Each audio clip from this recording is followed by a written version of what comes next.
창세기 1장 2절. 땅이 혼돈하고 공허하며 흑암이 깊음 위에 있고 하나님의 신은 수면에 운행하시니라.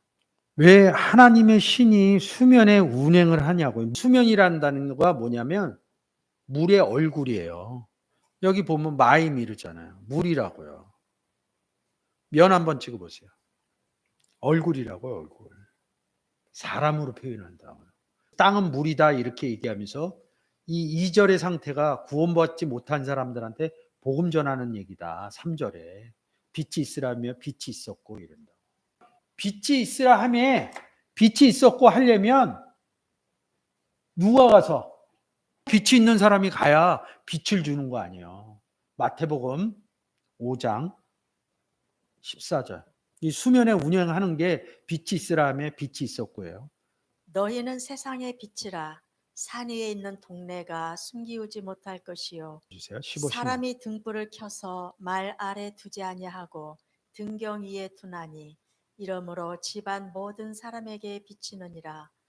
이같이 너희 빛을 사람 앞에 비치게 하여 저희로 너희 착한 행실을 보고 하늘에 계신 너희 아버지께 영광을 돌리게 하라.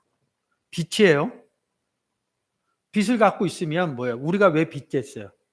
하나님 빛이시고 예수 그리스도 세상의 빛으로 와서 우리가 그리스도 안에 빛인 그리스도 안에 들어가서 우리가 빛이 됐어요. 그리고 우리는 빛을 갖고 있는 거죠. 빛을 갖고 있으면 뭐예요? 빛은 자연적으로 빛을 발하죠. 그게 이제 비춘이라요. 그러니까 15절을 굳이 해석할 필요 없어요. 사람들에게 비춘이라 이거예요. 왜 비춰요? 어두우니까. 그래서 너희가 전에는 어둠이더니 지금은 빛의 자녀라. 우리가 빛의 자녀가 됐어요. 빛의 자녀가 됐으니까 빛이신 하나님과 빛이신 예수 그리스도를 갖고 있는 거죠. 우리는 빛을 발하기 시작한다고. 16절에 너희 빛을 이룬다. 우리 안에 있는 빛이신 예수 그리스도, 빛이신 하나님 아버지를 모든 사람에게 비춰. 뭐예요? 아버지께 들어가게 영광 돌리는 거예요. 이게 운행하는 거예요. 창세기 1장 2절이 땅하고 물은 같습니다. 그래서 땅의 의미를 얘기를 했죠. 하늘의 반대편이다. 우리가 예수 그리스도 영접하면 하늘에 앉혔다. 어디에서? 땅에서 하늘로 올라간 사건을 얘기를 한다고요. 땅만 얘기를 한다고요. 하늘 얘기. 그러니까 성경의 의미가 살아나야 된다고요. 우리가 나가서 저 하늘, 우리가 발로 딛고 있는 땅 얘기를 하는 게 아니라고요. 성경의 하늘 얘기를 하는 것이고 성경의 땅 얘기를 하는 거라고요. 창세기 1장 2절에 물과 땅은 같습니다. 내가 이렇게 얘기를 해놨다고. 운행했다는 거예요. 물의 의미를 좀 찾으면 돼요. 물이 나오면 딱 가야 되는 구절이 딱 세 구절만 가면 돼요. 요한복음 7장 38절. 나를 믿는 자는 성경의 이름과 같이 그 배에서 생수의 강이 흘러나리라 하시니. 휘도르죠? 물이라고요. 창세기 1장 갖고 빛 얘기로 하나님 빛이시오. 예수 그리스도 세상의 빛으로 왔다. 우리 빛이다. 하나님 성전이다. 예수 그리스도 성전이다. 우리도 하나님께로 몸 받아서 너희가 하나님 성전인지를 알지 못한 성경의 루틴이라고요. 단어에 하나님 있고 예수 그리스도 있고 영접한 우리가 있다고. 물도 마찬가지예요. 예수 그리스도는 내 배에 내 속에 물이 있다 이런다고. 우리가 그리스도 안에 들어갔을 때니 물 안에 잠긴 거죠. 물 안에 들어간 거죠. 세례라는 단어가 밥토에서 왔다. 밥토라는 단어가 원래 뜻이 물에 잠기다. 세례 누가 받느냐? 예수 그리스도 영접해서 교회 다니면 1년 후에 세례 문답하고 세례시켜 준다 이렇게 얘기하잖아요. 우리가 교회 생활 다 해봐서. 근데 영접할 때 세례가 된 거예요. 물에서 올라오실 때 이런 거 쓴 거예요.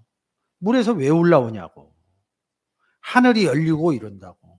하늘이 왜 열렸겠냐고. 올라가라고. 땅과 물은 같다 이렇게 얘기하는 거예요.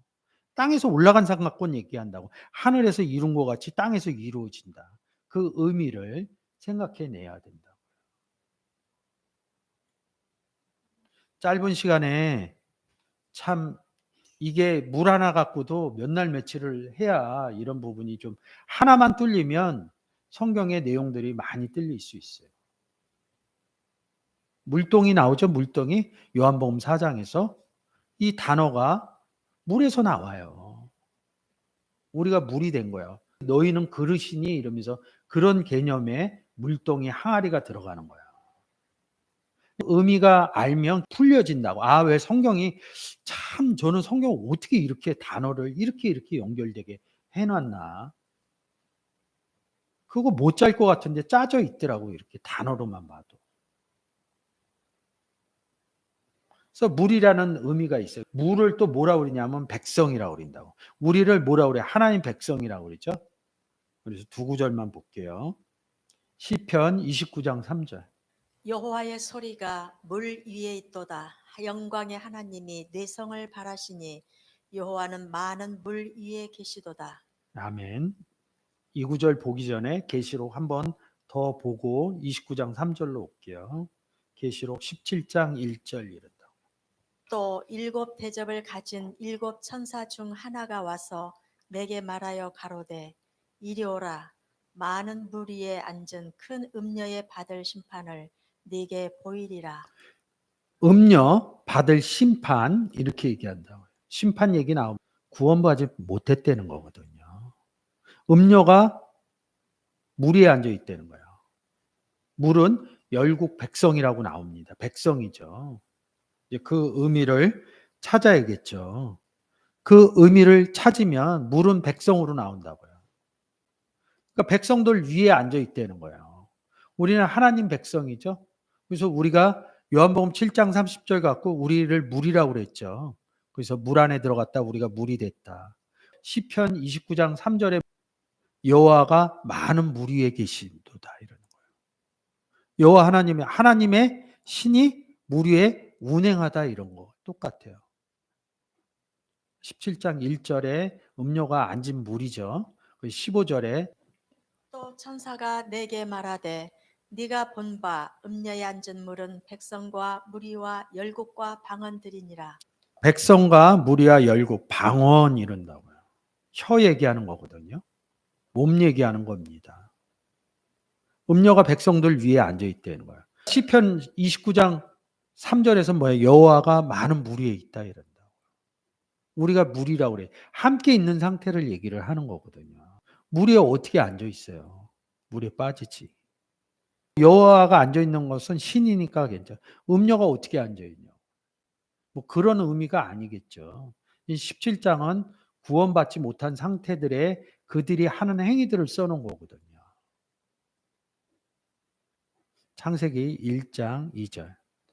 땅이 혼돈하고 있는 것이 없고 공허하면 빛이 없고 흑암이 빛을 받아야 될 어둠들 있고 똑같은 얘기하는 거예요. 혼돈, 공허, 흑암 깊음이 있고 수면이 땅과 수면을 얘기를 해주는 거예요. 혼돈과 공허가 흑암 이러는 거예요. 빛이 없는 상태를 얘기를 해주는 거예요. 하나님의 신이 어떻게 했어요? 3절에 가라사대에 있다고. 이 하나님이 어디에 있느냐고. 엘로힘이. 신약으로 가면 데오스 이런다고. 복음 누가 전해? 복음 영접한 사람이 빛 갖고 있는 사람이 빛 전하는 거라고요. 빛 전하는 상태가 운행하니라 이런다고요. 아랫물에 복음 전했다 이런 소리예요.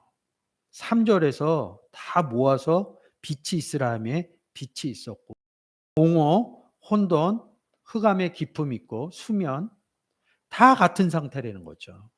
여기에서 보면 땅, 혼돈, 공허, 흑암의 깊음, 수면, 아랫물. 여기 수면은 아랫물이에요. 땅도 아랫물이고. 이 다섯 가지로 있는 상태가 빛이 없는 상태를 얘기하고 있는 거예요. 이 빛은 어디 있어요? 하늘에 있다고요. 하늘로부터 큰 빛이 다메섹 같아 하늘로부터 빛은 하늘에 있어요. 땅에 있지 않다고요. 성경에서 표현할 때. 거룩한 땅에는 있겠죠. 빛이 있으라 하심에 빛이 있었고 그 내용이 요한복음 3장 16절이라고 한번 보고 좀 더 깊게 한번 해볼게요. 요한복음 3장 16절.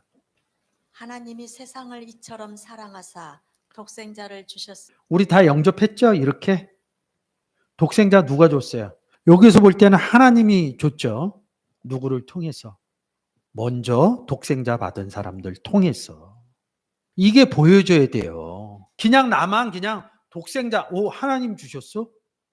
그냥 편하게 생각을 해요. 저만 봐도요, 열심히 일하고 있을 때 저희 가정에서 저 교회 데리고 갔다. 예수 믿으세요 이거를 한 거예요. 왜 저에게 했겠어요? 먼저 영접됐기 때문에. 그 하나님이 어디 계시냐 이거예요.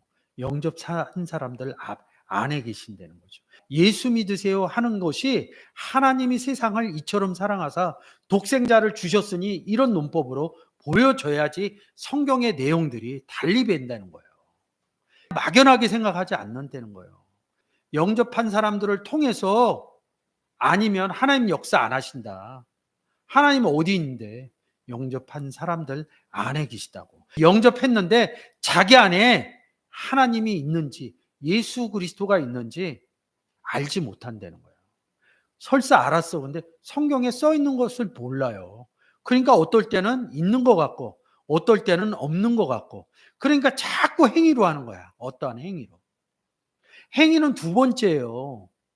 하나님이 우리 안에 나와 함께 예수 그리스도가 나와 함께 있는 게 깨닫고 난 다음에 성경은 그 다음에 행위를 얘기를 하는 거예요. 믿음이신 예수 그리스도라고요.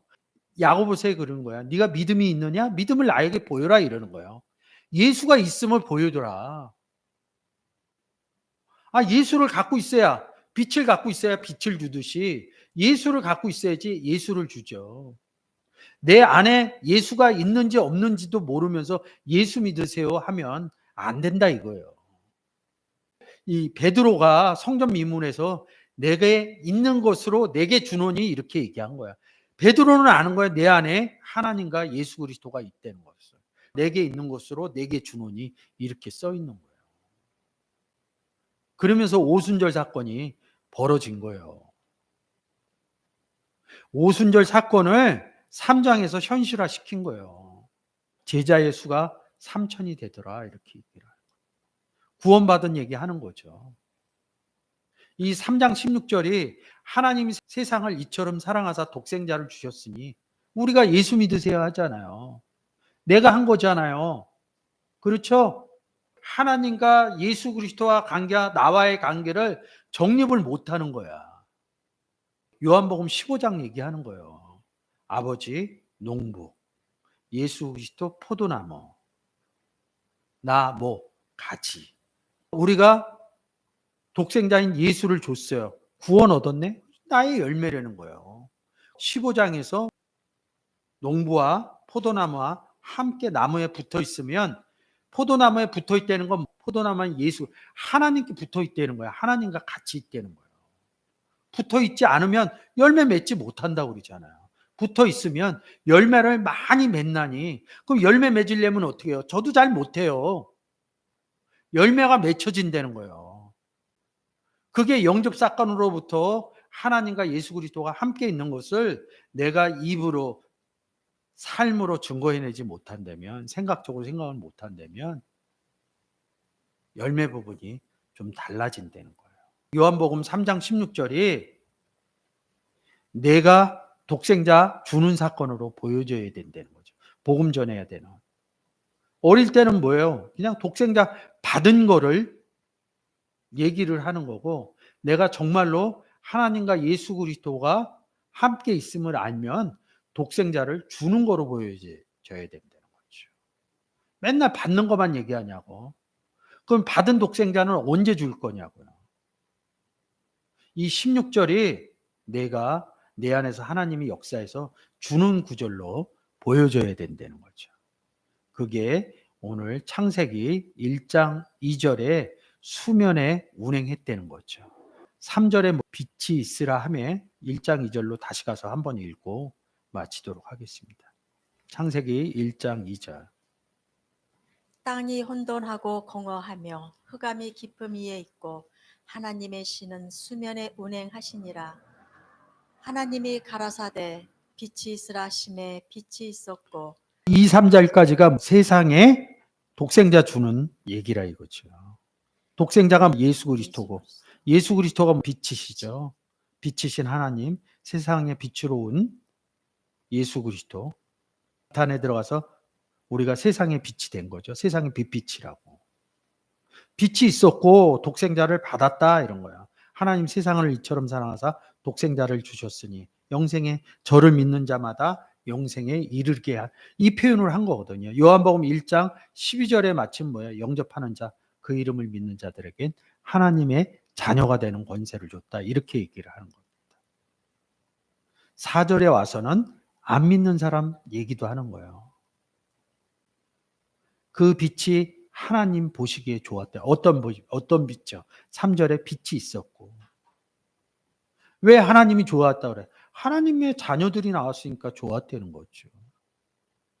하나님이 빛과 어둠을 나누사 그러면서 요한복음 3장 16절 여기서 하나님 빛과 어둠을 나누사 17, 18절의 의미가 숨어져 있다는 거죠. 빛과 어둠을 나누사 빛이고 어둠을 나눠 영접하지 않아서 심판받은 얘기. 이 얘기를 함축적으로 써놨다는 거죠. 오늘 여러 시간을 통해서 창세기 1장 2절, 3절, 4절 갖고 여러분한테 설명을 드렸어요. 처음에 잘 모르시면 지금 한 4파트로 했으니까 좀 반복해서 좀 들으시면 좋을 것 같아요. 여기에서 빛의 의미를 찾으면 돼요. 하나님은 빛이시다. 예수 그리스도는 세상의 빛으로 왔다. 나는 세상의 빛이다. 구원의 의미를 찾고 그 다음에 어둠이 왜 갈라졌나 이런 부분을 심판의 의미로 요한복음 3장 16, 17, 18절의 의미를 집어넣으면 읽으면서도 보여지실 수가 있습니다. 그래서 여러분들이 성경을 볼 때 역사적인 의미로 보시는 것도 좋지만 구원의 의미로 보시면 성경이 더욱 재밌고 하나님의 은혜가 성경을 통해서 여러분 삶 가운데 임할 줄 주의 이름으로 축원합니다.